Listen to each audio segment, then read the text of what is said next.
தளபதியோட ஜனநாயகன் படத்துல இருந்து எதிர்பார்க்காத ஒரு அப்டேட் பாத்தீங்கன்னா அபிஷியலா வந்திருக்கு. சோ அந்த அப்டேட் என்ன அப்படிங்கறத கண்டிப்பா இந்த நேரத்துக்கு எல்லாருமே பார்த்திருப்பீங்க.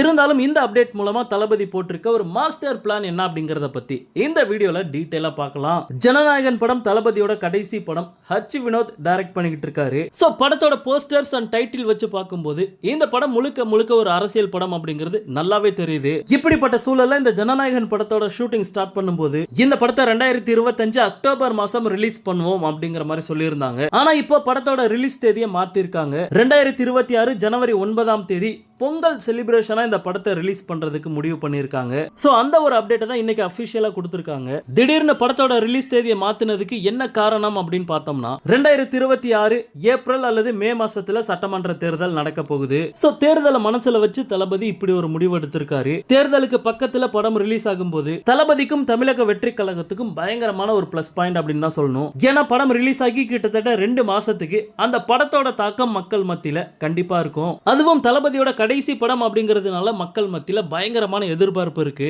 தளபதியோட கடைசி படம் அப்படிங்கறதையும் தாண்டி கண்டென்ட் ரீதியா படம் ஹிட் ஆயிடுச்சு அப்படின்னா சொல்லவே தேவையில்ல, தளபதியோட அரசியலுக்கு இந்த ஜனநாயகன் படம் மிகப்பெரிய அளவுல கை கொடுக்கும். ஓகே நண்பா, பக்காவா ஸ்கெட்ச் போட்டு 2026 ஜனவரி 9ஆம் தேதி பொங்கல் செலிப்ரேஷனா ஜனநாயகன் படத்தை தளபதி இறக்குறாரு. இத பத்தி உங்களுடைய கருத்து என்ன அப்படிங்கறத கமெண்ட்ல சொல்லுங்க. தளபதியோட எல்லா அப்டேட்டுமே மிஸ் பண்ணாம பார்க்க நம்ம சேனலை சப்ஸ்கிரைப் பண்ணி சப்போர்ட் பண்ணுங்க. தேங்க்யூ.